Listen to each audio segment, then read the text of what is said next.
Hello, my friends. Welcome back to the channel. Today's story isn't one I ever thought I'd tell. It's raw, and it's about the lies that can live behind the most perfect smile. They say love is blind, but I think it's more than that. I think love is deaf, too. It plugs your ears with promises and whispers sweet nothings to drown out the warnings of those who can still see clearly. My mother warned me. My best friend, Cora, literally begged me to slow down. But I didn't listen. I saw the fairy tale. I saw the grand gestures, the expensive dinners, the way he could command a room. I felt chosen, special. How could that be wrong? It was all wrong. Every single, beautiful, perfect piece of it. This is the story of how I discovered the man I married was a meticulously constructed illusion, and how I had to become someone else entirely to survive him. I want you to think about something as we begin. Have you ever ignored a gut feeling about someone because the surface was just too pretty? Let me know in the comments. I've been there. Or, gut feelings are everything. Your stories are why I do this.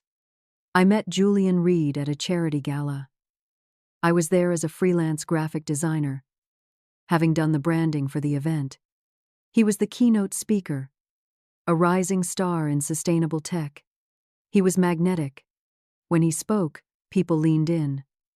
And when his eyes found me in the crowd after his speech, I felt a jolt, like I'd been static charged. His courtship was a whirlwind, a symphony of roses arriving at my office, spontaneous trips to Paris, handwritten notes that spoke directly to my soul. He wasn't just charming, he was perceptive. He remembered my favorite childhood book, the name of my first pet, my irrational fear of porcelain dolls. He made me feel like I was the only puzzle he was interested in solving.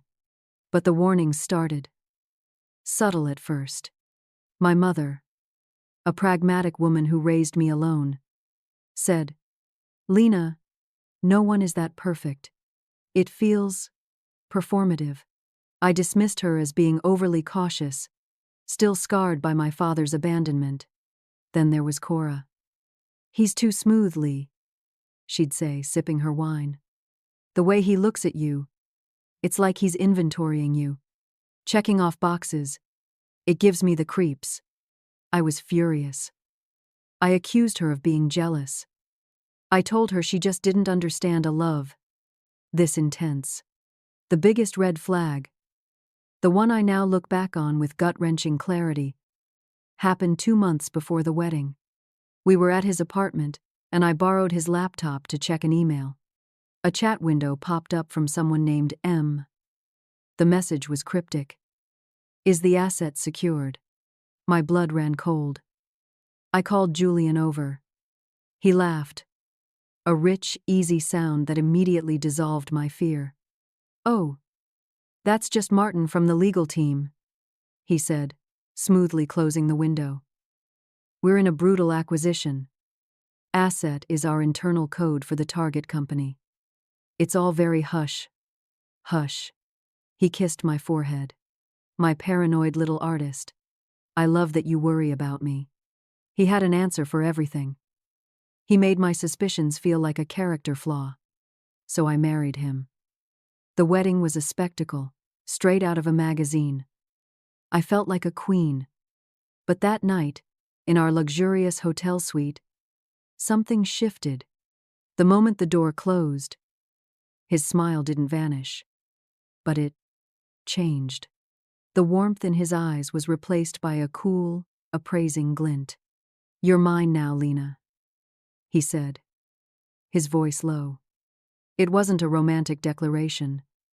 It was a statement of fact. A claim. The cage had just locked shut. The first year of marriage was a masterclass in psychological manipulation. It was so slow, so insidious, that I barely noticed I was being erased. It started with my work. "Why stress yourself with freelancing, darling?" Julian would say. "My money is our money. Focus on your art. Be the lady of the house." It sounded supportive. But soon, he was criticizing my clients, implying my work was small time, making me feel guilty for working late. I slowly let my contracts lapse. Then it was my friends. He'd schedule romantic couples dinners every time I had plans with Cora. He'd make subtle, belittling comments about her life choices. Still jumping from job to job? Shame she can't find her passion like you have. The distance grew. I was isolated. He controlled the finances completely. I had a generous allowance, but I had to justify every purchase. He installed a state-of-the-art security system that tracked every entry and exit. For my safety, of course. The real turning point was when I mentioned wanting to start a family. His face went blank. Children are a liability, Lena. They complicate things. We're enough. One night, after a stifling charity event where I'd felt like a mannequin on his arm, I dared to contradict him in front of his colleagues on a minor point about art history. I saw a flash of pure, unadulterated rage in his eyes. It was gone in a second, replaced by an indulgent smile. My wife, the academic, he'd chuckled, patting my hand like I was a child. But later, at home, he didn't yell. He was ice. Do not ever embarrass me like that again, Lena. Your role is to compliment me, not correct me. Do you understand? I felt a chill that had nothing to do with the air conditioning. This was the man I'd defied everyone for. This is the part where so many of you in the comments on my other videos say, "Why didn't she just leave?" And you're right. It seems obvious from the outside. But from the inside, you're trapped in a maze of your own making. You're convinced you're the problem. Can any of you relate to that feeling? The slow erosion of yourself? Drop a yes in the comments if you understand. The catalyst for my awakening was a USB drive. Julian was away at a conference. Bored and lonely in my gilded prison, I decided to finally set up the new home office he'd promised me. I went into his personal study, a room I never had any desire to enter just because I could not be bothered, and it suited him because he called it his messy sanctum.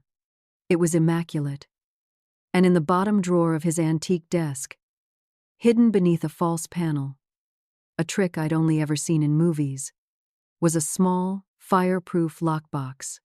The code? I tried our birthdays, but the date that unlocked it was an irony. Our wedding date. Inside, there was no stack of cash, no secret documents, just a single, unlabeled USB drive. My heart hammered against my ribs as I plugged it into the laptop. It contained one folder, and in that folder, dozens of files. Not financial spreadsheets or business plans, but profiles, dossiers, on women. There was a dossier on me, pages of analysis. My psychological profile: craves validation, fatherless, easily molded. My financial standing before meeting him: moderate, susceptible to financial security. My family ties: only a mother, easily managed. It was a blueprint for my acquisition. I felt like a distressed company on auction. And there were others. At least 10 other women. Their profiles, their photos, their vulnerabilities laid bare. Women before me. I scrolled through, my stomach churning, until I saw a face I recognized. It was a woman named Isabella. I'd met her once, briefly. Julian had introduced her as a business associate. Her dossier was marked asset, liquidated. The word made me physically sick. But the most chilling file was a digital copy of our prenuptial agreement. I'd signed it, trusting him, believing it was standard. But this copy had handwritten notes in the margins, in Julian's precise script. Next to the clause about infidelity, he'd written, "Lena's sentimental. Plant evidence with colleague. Photoshop should suffice." next to the clause about mental incapacity. Maintain prescription records. Build case for instability. He wasn't just a controlling husband. He was a predator. He hunted emotionally vulnerable, financially stable women, married them, and then systematically engineered their downfall to gain control of their assets. I was just his latest asset. And liquidation. I didn't even want to think about what that meant for Isabella. The fairy tale was a horror story. And I was trapped in the final act. Can you imagine? The moment your entire reality shatters. What would you have done right then? Grabbed the USB and run? Confronted him? I want you to think about it. Because your survival instinct might be the only thing that saves you. Let me know your first move in the comments. Panic was a luxury I couldn't afford. The cold, analytical part of my brain that Julian had tried to snuff out finally sparked to life. I was in a war, and he didn't know I had his battle plans. I didn't take the USB. That would have tipped him off. Instead, I used my phone to take photos of every single document, every handwritten note, every profile. I uploaded them to a secure cloud drive. Cora had helped me set up for my business, but I never used an account he knew nothing about. I carefully wiped any trace of my activity from his computer and returned the USB to its hiding place. Exactly as I found it. My revenge would not be emotional. It would be surgical. I became an actress. I stopped arguing. I praised him endlessly. I leaned into the narrative of the fragile, artistic wife he had created for me. It was my camouflage. While he was at work, I was busy. I reached out to Isabella, finding her through a fake social media profile. It took weeks to gain her trust. When we finally met in a secluded park, her story confirmed my worst fears. Julian had married her, drained her inheritance through a series of failed investments, and then had her committed for a psychotic break. When she started asking questions, she'd lost everything. She was living under the radar, terrified of him. She became my ally, my first witness. I needed more. I needed to understand the M from the chat years ago. Using the skills from my forgotten freelance days, I created a sophisticated phishing email, posing as a cybersecurity alert from his bank, and sent it to his work laptop one night. He took the bait, entering his password on my fake site. I now had access to his professional accounts. Was Martin, all right. But he wasn't a lawyer. He was a private investigator. Julian's fixer. Their emails were a roadmap of criminality. Falsifying documents, hacking, intimidation. I had it all. The final piece was financial. The prenup was ironclad. But it had one weakness: it protected assets acquired before the marriage. Julian's company, his main source of wealth, was started after we married. And under our state's laws, I was entitled to a share. But he'd been hiding money, siphoning it through shell companies I found referenced in the emails with Martin. I had the motive, the method, and the evidence. Now, I needed the perfect moment to strike. This is where the game changed. I went from victim to strategist.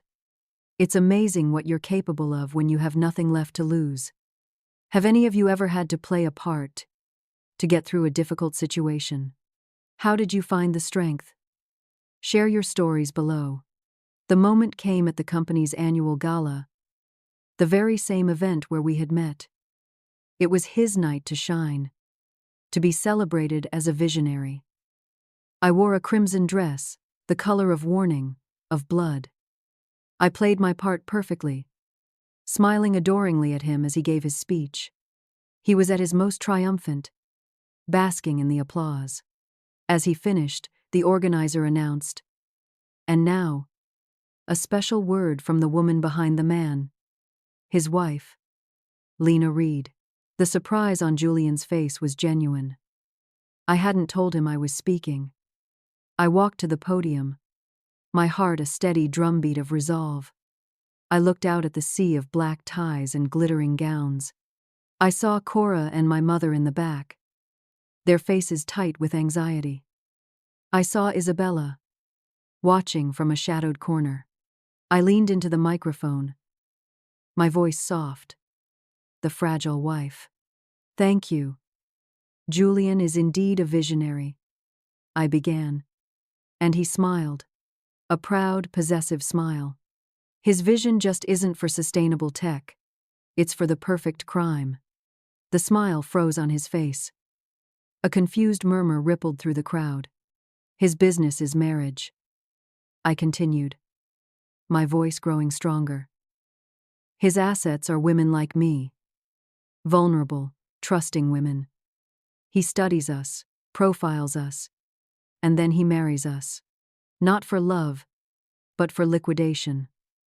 I nodded to the AV technician at the back of the room, a young man I'd paid handsomely with money. I'd slowly, carefully withdrawn from my allowance over months. The massive screens flanking the stage, which had been showing the company logo, suddenly lit up with the documents from the USB. His handwritten notes on the prenup. Isabella's dossier marked liquidated. The incriminating emails with Martin. The room erupted into chaos. Gasps, shouts. Julian stood paralyzed, his face a mask of sheer, undiluted horror. He looked at me, and for the first time, I saw fear in his eyes. Not anger. Fear. "You built a cage for me, Julian," I said, my voice clear and cold over the din. "But you forgot one thing. You locked a strategist inside. And I just dismantled your entire empire piece by piece, from the inside out." As I spoke, I saw 2 plainclothes police officers I'd tipped off, moving through the crowd towards him. The evidence package I'd delivered to them, my lawyer, and the district attorney that very morning was comprehensive. He was arrested for fraud, embezzlement, conspiracy, and attempted coercion. Right there in front of his entire world. The fall from grace was instantaneous and absolute. The public humiliation was the one thing his narcissistic psyche couldn't withstand. He'd built his life on the admiration of others, and I took it all away in a single, brutal moment. Was the public nature of his downfall justified? Or was it too cruel? This is a debate I want to hear from you in the comments. Let's have a conversation about this. The legal battles are over. He's in prison, facing a very long sentence. I divorced him, and with the prenup void, due to his fraud, I received a substantial settlement. A large part of it went to Isabella and a foundation I've started to help other victims of financial and psychological abuse. I'm not the same woman who walked down that aisle. That Lena was hopeful, trusting, and naive. This Lena is stronger, wiser, and fiercely protective of her own peace.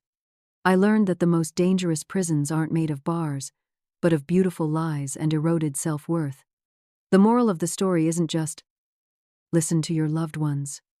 It's to listen to yourself. That tiny, whispering voice in your gut that tells you something is wrong, that is your most powerful weapon. Don't let anyone, no matter how charming, talk you out of trusting it. My life is my own again, and I am never, ever letting anyone lock me away. If this story resonated with you, if it made you feel something, then do me a favor. Hit that like button and subscribe. It tells the YouTube algorithm that these stories of resilience and justice matter. And share this video with someone who might need to hear it.